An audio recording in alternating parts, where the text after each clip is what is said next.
ओम नमः शिवाय, हर हर महादेव, जय महाकाल। कैसे हैं सब लोग कि अगर आपकी नौकरी नहीं लग रही है, धन कहीं से आ ही नहीं रहा है, माता लक्ष्मी जी आपसे रूठी हुई है, आपका कोई काम अटका हुआ है, काफी समय से पूरा हो ही नहीं रहा है, चाहे वो दुकान का काम हो, चाहे वो आपके विवाह को संबंधित लेकर के कोई काम हो, कोई कोर्ट कचहरी का कोई काम आपके अटका हुआ है, आपने काफी सारे उपाय व्रत सब कुछ कर लिए, लंबे समय से कोई केस चलता हुआ आ रहा है, मात्र एक धतूरा आपको इस जगह पर रखना होगा और आपकी सारी मनोकामनाएं पूरी जरूर होगी। पूज्य गुरु जी की कथा से सुनकर के और समझ करके पूरे उपाय को बड़े ही विस्तार से बताऊंगा, परंतु उससे पहले आप सबसे एक छोटी सी गुजारिश करूंगा कि जो लोग पहली बार आए हैं चैनल को जरूर सब्सक्राइब कीजिएगा और वीडियो को लाइक करके महादेव जी का कोई सा भी प्यारा नाम कमेंट बॉक्स में लिखना मत भूलिएगा। इस पूरे वीडियो के अंदर हम लोग 3 महा उपाय के बारे में बात करेंगे जो कि आपकी अलग अलग मनोकामना पूर्ति के लिए सिद्ध होंगे।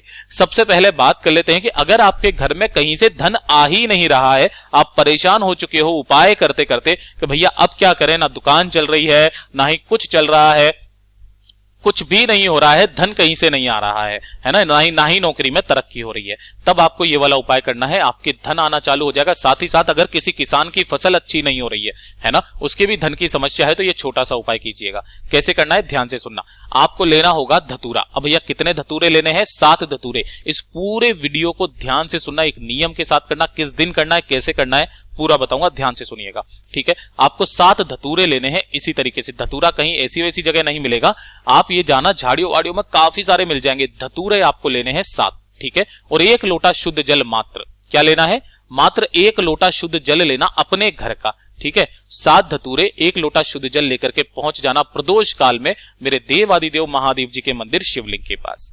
कहां पर जाओगे? शिवलिंग के पास, उत्तर दिशा नॉर्थ डायरेक्शन की तरफ मुंह करके खड़े हो जाना। कब जाना है? प्रदोष काल में, यह चीज ध्यान रखना। कब जाना है? प्रदोष काल में। प्रदोष काल क्या होता है? सूर्यास्त के आधे घंटे पहले और आधे घंटे बाद का जो समय होता है प्रदोष काल कहलाता है। सबसे पहले यहां पर आप क्या करेंगे? आपको 1 लोटा शुद्ध जल मेरे देव आदिदेव महादेव जी को समर्पित करना होगा। ओम नमः शिवाय, श्री शिवाय नमस्तुभ्यम का स्मरण करते हुए, ठीक है। यहां पर समर्पित कर दिया। किन महादेव जी के नाम से करोगे? सबसे इंपॉर्टेंट वही है, हाटकेश्वर महादेव जी के नाम से। हाटकेश्वर महादेव जी के नाम से समर्पित करना। यहां पर जो लोटा जल समर्पित कर रहे हो वो हाटकेश्वर महादेव जी के नाम से करना है। उसके बाद में जो आपने 7 धतूरे लिए हैं, इनका क्रम ध्यान दीजिएगा, कैसे कैसे आपको समर्पित करना है। पहला धतूरा जो आपको समर्पित करना है, मैं इनको मिटा देता हूं ताकि आपको अच्छे से समझा पाऊं, ठीक है ना। सबसे पहला वाला जो धतूरा आपको समर्पित करना है वो गणेश जी के स्थान पर, इस जगह पर समर्पित करना है। दूसरा कार्तिकेय जी के स्थान पर, षडानंद कार्तिकेय जी के स्थान पर। तीसरा धतूरा आपको समर्पित करना है माता अशोक सुंदरी के स्थान पर, ठीक है ना। चौथा धतूरा जो आप समर्पित करोगे वो कहां पर करोगे? माता रानी के हस्त कमल पर, ठीक है ना। 5वां धतूरा जो समर्पित करोगे वो करोगे आप शिवलिंग के ठीक ऊपर। छठा धतूरा जो समर्पित करोगे वो करोगे आप नंदी बाबा पर। नंदी बाबा का जो उठा पैर है ना, उठा वाला पैर जो एक होता है वहां पर। और जो 7वां धतूरा है उसे आपको जलाधारी के ठीक नीचे, यहां पर जलाधारी से टच करके और यहां पर आपको रख देना है, ठीक है ना। रख दिया। उसके बाद में मंदिर का ही आप 1 लोटा जल और ले लेना, कोई दिक्कत नहीं है। 1 लोटा शुद्ध जल और मेरे देव आदिदेव महादेव जी को समर्पित करना। किन महादेव जी के नाम से? अब ध्यान दीजिएगा, चंपेश्वर महादेव जी के नाम से। चंपेश्वर महादेव जी के नाम से समर्पित करना। समर्पित करने के पश्चात अपनी कामना यहां पर कहना और कामना बोल करके, आपकी जो भी कामना है, धन को लेकर के, काम नहीं हो रहा है, फसल अच्छी नहीं हो रही है, जो भी घर में धन नहीं आ रहा है, ऐसी कामना करके अपना नाम और गोत्र बोलना। और उसके बाद ये जो जलाधारी के नीचे धतूरा रखा था आपने, इसे उठा करके अपने घर पर लेकर के आ जाना। घर पर लेकर के आने के बाद में इसे किसी भी लाल कपड़े की पोटली में इस तरीके से बांध लेना। इसके अंदर क्या रखोगे आप? धतूरा, ठीक है ना। और अपने घर में किसी भी सुरक्षित जगह पर इसे उठा करके रख देना। किसी भी सुरक्षित जगह पर। अगर किसी किसान की फसल अच्छी नहीं हो रही है, अपने खेत में इस लाल कपड़े के समेत ही इसे गाड़ देना। थोड़ा सा अंदर 2 या 3 फीट का गड्ढा खोद करके वहां पर गाड़ देना। आपकी फसल दिन दूनी रात चौगुनी तरक्की करने लगेगी, घर में धन भी आने लगेगा। पूज्य गुरुजी का इतना अद्भुत उपाय है ये। इस वाले उपाय को करने का जो दिन बताया वो पूज्य गुरुजी ने बताया कि या तो किसी भी प्रदोष के दिन कर लेना या फिर किसी भी शिवरात्रि के दिन। 12 महीने शिवरात्रि आती है, किसी भी शिवरात्रि के दिन इस उपाय को कर लेना। आपके घर में कभी भी धन की समस्या कभी जीवन में नहीं रहेगी, ठीक है। ये हो गया पहला उपाय। जो दूसरा वाला उपाय है ना, ये उन लोगों के लिए है जो कि नौकरी से बहुत ज्यादा परेशान है ना, या फिर उनकी कोई कार्य सिद्धि है, कार्य नहीं अटक रहा है। पहली चीज नौकरी। दूसरी चीज, अगर आपका कोई कार्य है जो काफी समय से अटका हुआ है, चाहे वो कोर्ट कचहरी का काम हो, चाहे वो विवाह संबंधी कार्य हो, चाहे वो आपकी दुकान का कार्य हो, किसी का भी कार्य हो, तो गुरुदेव ने बताया कि अगर आपको अपनी नौकरी और कार्य सिद्धि के लिए कोई सा भी उपाय करना है ना, तो कहीं से भी धतूरा ढूंढो। धतूरा किसी दुकान पर नहीं मिलेगा, झाड़ियों में मिलेगा, आपको मिल जाएगा। एक धतूरा मात्र आपको चाहिए और एक लोटा शुद्ध जल मेरे बाबा पर, एक लोटा शुद्ध जल चढ़ा करके हाटकेश्वर महादेव जी का स्मरण करके एक धतूरा रखकर तो देखो मेरे शिवलिंग पर। अगर आपकी नौकरी ना लग जाए, आपकी अगर कोई कामना सिद्धि पूरी ना हो जाए, तब कहिएगा, लेकिन धतूरा ढूंढो। इसको भी चढ़ाने का एक क्रम बताया गुरुदेव ने कि आपका जो मुंह होना चाहिए, फेस, वो उत्तर दिशा की तरफ होना चाहिए।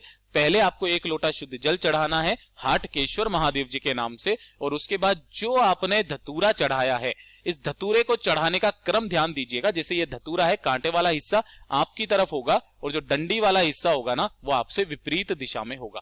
इस तरीके से आपको समर्पित करना, हाटकेश्वर महादेव जी के नाम से चढ़ाना आप स्टार्ट कर दीजिए, डेली चढ़ाना आप स्टार्ट कर दीजिए। मेरा बाबा 1 से 2 महीने में आपका जो भी अटका हुआ कार्य है ना, वो तो पूरा होगा ही होगा, नौकरी का भी योग लगा ही देगा। बहुत ही अद्भुत सा उपाय है, जरूर कीजिएगा। अब बात कर लेते हैं तीसरा उपाय और आज के इस वीडियो का सबसे अंतिम उपाय। अगर आपकी कोई मनोकामना है जो काफी समय से पूरी नहीं हो रही है, आप उपाय करते करते थक चुके हो, तो हफ्ते में एक बार इस उपाय को करना स्टार्ट कर दीजिए, मात्र हफ्ते में एक बार। या फिर आप इसका एक नियम बना लीजिए इस वाले उपाय का कि किसी भी विशेष तिथि के दिन आपको यह उपाय करना है। जैसे अष्टमी, नवमी, एकादशी, प्रदोष, शिवरात्रि, पूर्णिमा, अमावस्या, जो भी आपकी विशेष तिथि आ जाए, गुरुदेव ने बताया उस तिथियों पर आप इस उपाय को करना स्टार्ट कर दीजिए। आप एक एक बार हर एक तिथि पर करोगे ना, मेरा बाबा दूसरी बार आपका आना ही नहीं देगा, उससे पहले ही आपको फल दे देगा। ध्यान से सुनना, आपको चाहिए क्या होंगे? शमी के पत्ते। कितने? मात्र एक पत्ता आपको शमी का चाहिए, ये वाला ले लिया, एक शमी का पत्ता। इसी के साथ में आपको चाहिए होगा मात्र एक बेलपत्र। ठीक है, एक बेलपत्र। एक लोटा शुद्ध जल लेना, अपने घर का शुद्ध जल। ध्यान रखना, जो आप बेलपत्र लोगे कटा फिटा टूटा फूटा ना हो। नहीं मिलता है तो आप शिवलिंग से उठा लेना, लेकिन टूटा फूटा मत लेना। ठीक है, एक लोटा शुद्ध जल ताजा लेना अपने घर का, और थोड़ा सा लेना है आपको लाल चंदन। क्या लेना है? थोड़ा सा लाल चंदन ले लेना। इसी लाल चंदन को आपको करना क्या है, जो आपने एक लोटा शुद्ध जल लिया है, इसके अंदर चुटकी भर लाल चंदन मिला लेना, और इसी के अंदर आपको डालना होगा एक शमी का पत्ता। ध्यान रखना, बेलपत्र यहां पर नहीं डालना है, यानी कि यहां पर एक तो लाल चंदन जो लिया है वो डालना है, शमी का पत्ता डालना है।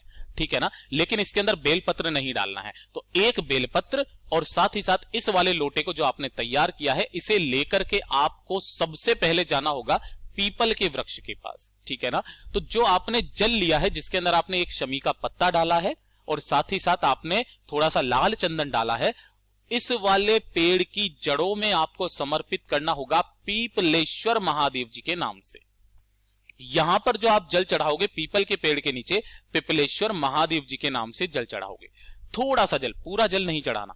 उसके बाद में उसी वाले लोटे में से आपको थोड़ा सा जल चढ़ाना होगा, कहां पर? बेलपत्र पेड़ के नीचे, हाटकेश्वर महादेव जी के नाम से। हाटकेश्वर महादेव जी के नाम से थोड़ा सा जल यहां पर समर्पित करना। ठीक है, और फिर उसके बाद में आप जाओगे, थोड़ा सा जल, जो बाकी का जल बचा है, उसे मेरे शिवलिंग पर समर्पित करना है। उत्तर दिशा, नॉर्थ डायरेक्शन की तरफ मुंह करके खड़े हो जाना। हाटकेश्वर महादेव जी का नाम बोल करके अपने दाहिने हाथ में उस एक बेलपत्री को लेकर के अपना नाम और गोत्र बोलकर, अपनी कामना बोल करके महादेव जी की शिवलिंग पर समर्पित करना कि पत्ती का मुख रहेगा आपकी तरफ, बीच वाली पत्ती का डंडी रहेगी आपसे विपरीत दिशा में, अगर आप इधर की तरफ खड़े हुए हो तो। ठीक है, और जो बाकी का जल है वो मेरे देवादिदेव महादेव जी के ऊपर समर्पित कर देना, वही हाटकेश्वर महादेव जी के नाम से। जो जल बहता बहता जलाधारी से नीचे की तरफ आएगा, उसे अपने दाहिने हाथ में लेना और अपनी कामना बोल करके अपने दोनों नैनों पर लगा लेना। मेरे बाबा ने चाहा तो अगला महीना तक तो तब आएगा जब आपकी कामना पूरी हो जाएगी। पूज्य गुरुजी ने जैसा अपनी कथाओं में बताया, वैसा आसान भाषा में आपको बताने का संपूर्ण प्रयास किया। वीडियो अगर पसंद आया हो तो लाइक जरूर करना, साथ ही साथ चैनल को सब्सक्राइब जरूर कीजिएगा।